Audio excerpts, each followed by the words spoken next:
Hello, I am the Grove Street Lodger, and I don't know about you lot, but for me, October went very, very quickly. This is probably because I've been rehearsing a play and arguing about a house. But I have read some stuff.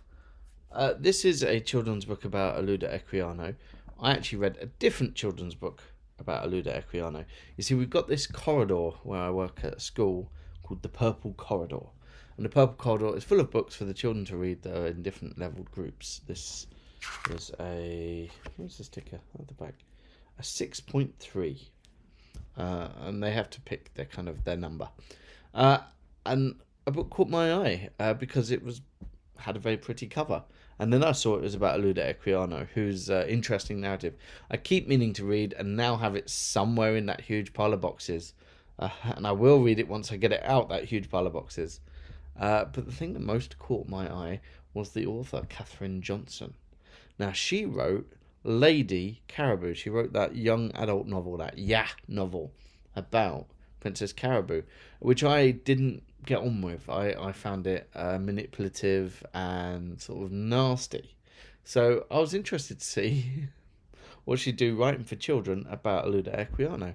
And it's just a fun little novel. It's quite good. It's all about, obviously, how he was captured, was a slave, and how he brought his way out of slavery. The thing that I found most interesting about it was the difficulties she had with Equiano.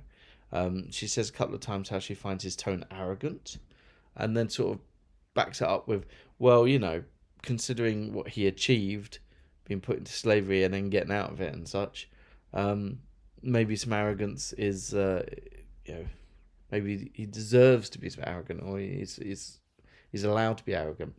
And then she has the very it's very lightly touched upon, but the fact that Equiano actually helped ship slaves and overseas slaves. This is not part of the novel, but it's mentioned, and she finds that very difficult. And yeah, it is difficult. I mean, that's the thing, isn't it? We're not dealing with characters; we're dealing with real people. What she was best at, really, in this book was portraying Equiano's feelings as he's moving between all these different worlds, and his sharpness and how he learns to game his own system. I'm looking forward to reading about how he did that from his own point of view when I get it out the boxes. I've got this other children's non-fiction book about Equiano that I'll have a little look at some point as well. But yeah, so Katherine Johnson, still not completely all right in my eyes, but still a name that rings a bell. So yeah. Hooray! I finished Proust. This is Time Reimagined. It's the last of the Prousts. I have now read all of À la Recherche de Temps Perdu in its earliest translations. Well, mostly. This one is actually from a slightly later translation. So the original translator died before the end of the book. Then someone translated it, and then someone else translated it because that first one was considered not very good. Yeah. What's it about? It's not about much, is it? So our narrator Marcel, he goes back to Paris after having been in a sanatorium for his health for a long, long time, and he goes to Paris during World War One or Two. One. Yeah, of course it's World War One. But there's a Zeppelin raid, so it must be World War One. There's a Zeppelin raid, and we see how the war has affected all the people we've known. Mrs. Verdurin, for example, has become the next Princess Gamantes and is now like the chief of the Faubourg Saint Germain, where the Gamantes he really loved and fancied is now a bit of an outsider because she prefers the company of actors. Old, Charles is still at it, but now he's this old, decrepit, kind of pathetic figure. He's lost all of his power, but also sort of all of his sort of aggressiveness and boisterousness, and he's just kind of about trying to pick up men. Saint Loup dies in the First World War, and there's sort of this weird implication that he becomes gay at the end of the last book, and now he's redeemed himself for that gayness by fighting on the front lines and becoming the hero he was supposed to be. And what happens is our narrator, who's sort of been wanting to write but not really knowing if he had the chops to write, suddenly realizes what he has that other people don't, and that is this connection to moments outside of time that take you back, like eating the Madeleine and going back to the past. Or the one that sets him off here is he stands on a wonky step, and it brings him straight back to the wonky step in a dock in Venice. And he feels that if he can collect these moments and he can arrange them, then he can tell a story that's both of time, about time, and outside of time. And then he says that, bad authors have sort of manifestos, and then there's a 75-page manifesto about what he wants his book to be and how he sees art. And I really appreciated this. One, because it sort of let me off the hook for, I have to say, not particularly jibing with the book, especially not with the narrator. Because he says, this book is a tool of looking inwards, and if it's not working, it's just because it's not the right tool for you. And it's not the right tool for me, this book. Proust has not changed my life, it has to be said. Because one of the big takeaway messages is, find the moments and appreciate them. And that's been a very common part of my life for years now, where I try and take hold of those good moments. And another is that he says that all art comes from suffering. And the point of good moments is only to contextualize the suffering, because it's the suffering where we really learn. And I think that's wrong. I think that's puerile. I think that's childish. It's just sort of edgy teenager shit. I disagree. And that made me feel like, oh, okay, that's where me and this author aren't connecting, because we have a very different view on life and a very different view on art. And I've just read the big long chunk of art that sort of digests a lot of his life. So there you go. I read the longest novel in the world, and there were some bits I enjoyed. I don't think I'll be rereading it anytime soon anyway. So I moved on to something that I thought would be a lot easier and lighter. Anatomy of Love Story by Dana Schwarz. I will agree with everyone who says that cover's very nice, though real hearts aren't so nice. I'm currently roasting lamb hearts in the oven, and I've had to chop out all the fatty bits, and they're not pretty and they make funny squelchy sounds. But hey, this book is about a woman who wants to become a doctor. She's from she's from a landed family, not high gentry, but quite high up. So of course she can't. So she pretends to be a man, and then she gets kicked out. And so in order to sneak into the test and pass it, she needs cadavers. And so she becomes friends, possibly lovers, with a resurrectionist, a body snatcher. And they discover that things aren't quite as they should be. There was a big twist in this. I guessed it pretty much immediately. Maybe, as soon as the character who this is about was mentioned, I was like, oh, there's something wrong with them. And spoilers, they strike me as a bit Frankenstein-y. Weirdly, I mean, I enjoyed it, but if Leon Garfield had written this book, it would have been a much better book, because they'd have put this, morally ambiguous father figure in there. There would have been a lot more about the grave snatching and a lot more atmosphere in there. And I actually think the love story would have been better if Leon Garfield had written it as well. But hey, it was all right. I'm not going to be reading the sequel, partly because the end of it goes off the deep end a bit. And if the sequel's carrying on from that, it's not really what I was into. I like the grave robbing bits and the chopping up cadaver bits, and the love story. If as much as there wasn't much of one, but as much as there was one. So fighting, immortal beings and stuff. Don't do it for me. Right. Next, I read The Early Career of Samuel Johnson by Thomas Kaminski. I'm still writing my book about Johnson. It's going quite well. It's actually going better than my blog post at the moment, which is very rare that my novel gets more of a look in than my other bits. But there you go. This is about the time immediately after my book. It's about the time in London and about his time in Grub Street. So right up my alley. It was good.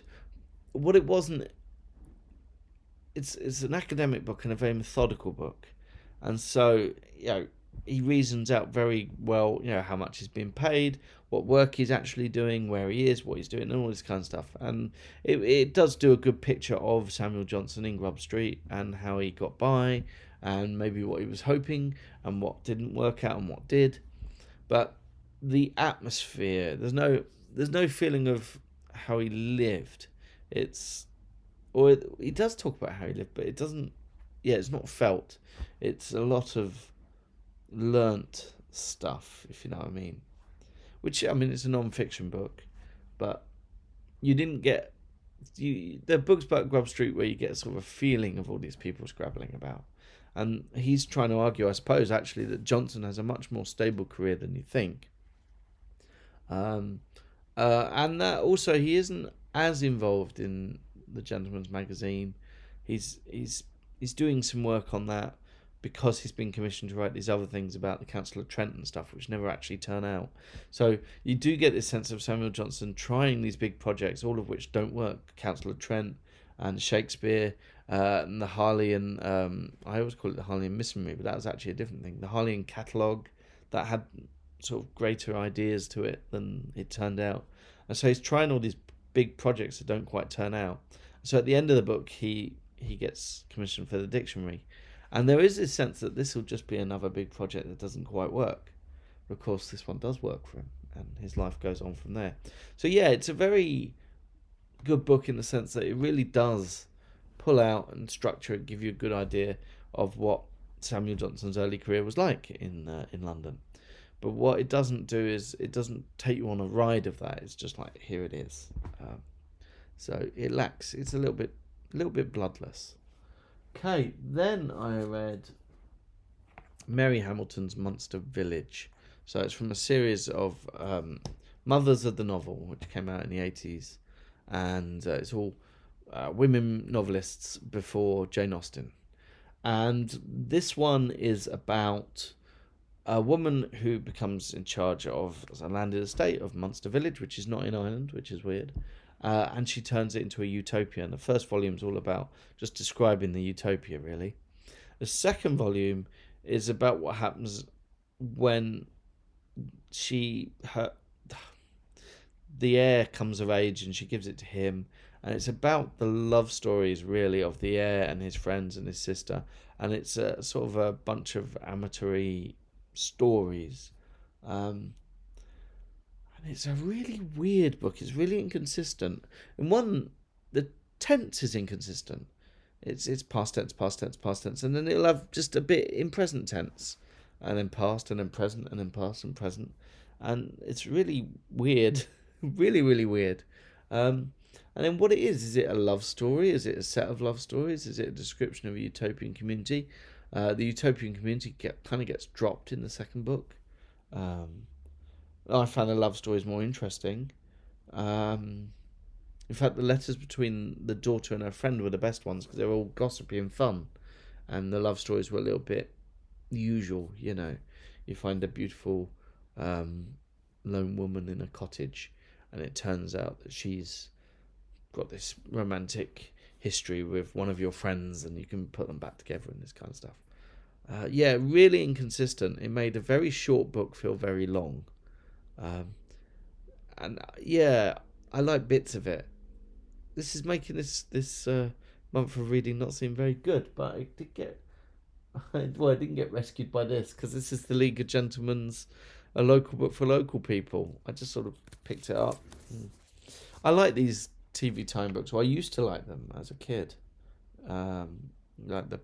There's a parish magazine for Father Ted, for example, or Monty Python's Big Red Pepper book, and this is written by the League of Gentlemen, and actually it's pretty good, and it's a lot darker than some of the series. Even it's written after the second series. It gives you more insight into the characters and just more insight into Royston Vasey and just general nastiness in a funny way. And there's also, here it is. This My Funny Dads, in which the children reveal how horrible their dads are. But this is their funny dad as Wise Owl. And if you've seen Inside Number 9, Wise Owl comes back. That's interesting too. Yeah, it's a really good example of these TV tie-in books because it's written by the people. So it doesn't feel like a complete cash-in. It's just them enjoying themselves in a different format. And I enjoy them. No, the month was saved by this book. Ooh, so blank. Mania and Literary Style by Clement Hawes. Longer title. Come on, longer title. Come on, longer title. It has a long... Mania and Literary Style, The Rhetoric of Enthusiasm from the Ranters to Christopher Smart. So, of course I got it because it was Christopher Smart mentioned at the end.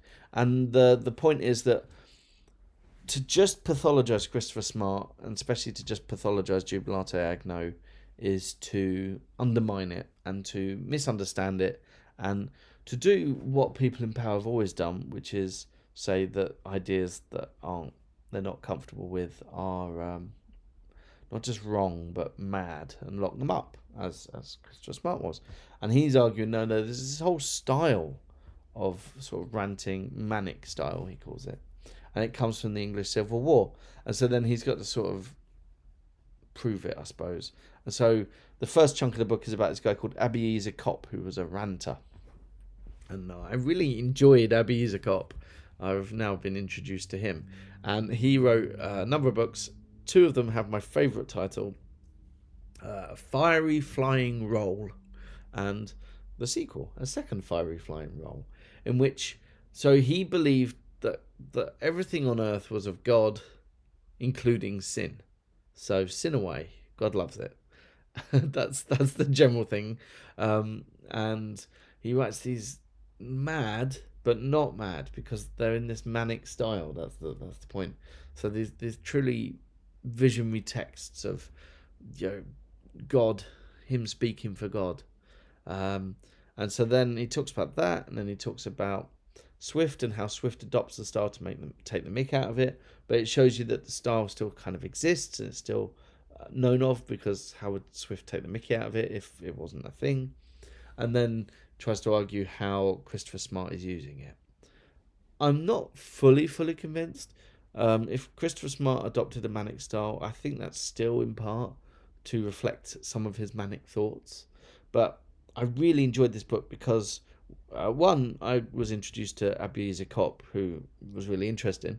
But two, when it went into the smart stuff, he's really good at unpacking the little lets and fours from Jubilate Agno, what he calls the verselets. He's really good at unpacking them, especially the first names. So the names, I just assumed, he got them from the Bible.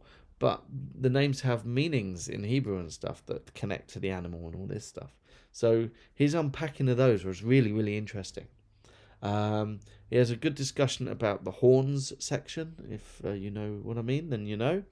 And about how there is a misogyny in it that builds, climaxes, inverts, and then heals itself. And he's arguing that this is using this manic style because it has this very unclear link to gender, and that, for example, the female ranters in this manic style have to uncouple their gender, but a lot of the male ones did as well, so they speak as sort of ungendered godlike beings, and how he's using this to get through it. But I actually thought it better explained how Smart he was using Jubilate Agno as a self-therapy, because he's got this whole thing at the beginning of it where he's feeling cuckolded, hence the horns, and also he's feeling diminished because he's had to sign over his rights to some land. So now he feels he's got no land, he's got no wife, his kids are gone, they're going to get married, and so he's going to lose his name's not going to go down in history, and how he's feeling diminished and cuckolded and removed. And then he starts talking about the horns, and the horns become Horns of Moses is a mistranslation. It's supposed to say his shining face. It got mistranslated to his horned face. So there's this whole thing of horned Moses. And then he starts talking about cuckold horns, Moses horns, horns of plenty. And then it flips and the horns of plenty become clitoral images. And then at the end of it, he blesses God for his wife, the person he's been ranting about at the beginning. And it's almost like he's coming to terms with it. I thought it was good. I also learnt in this book what the great flabberdabber clapping fish with hands is. I love the great flabberdabber clapping fish with hands. And even in the Oxford version, it doesn't say what it is. And so there's a little bit in the footnotes that says it's probably a sea lion. So there you go. Better name for a sea lion, a great flabberdabber clapping fish with hands. So that was what I read. Yeah. In retrospect, I didn't enjoy it so much. Maybe that's why I'm finding it hard to write up some of these. You know, the Johnson book was useful and interesting, but not. There was a lacking pulse to it. The 18th century book I read, the Munster Village, was just all over the place and felt really long despite being very short. I finally had to accept the fact that I don't enjoy Proust as I got to the end of, was it 4.5 million words of Proust? Yeah. Well, we'll see what next month is. It's starting better. Well, this month now. It's starting better. I'm reading An Instance at the Finger Post, and that's good so far. So, yeah. And enjoy yourselves. Have fun.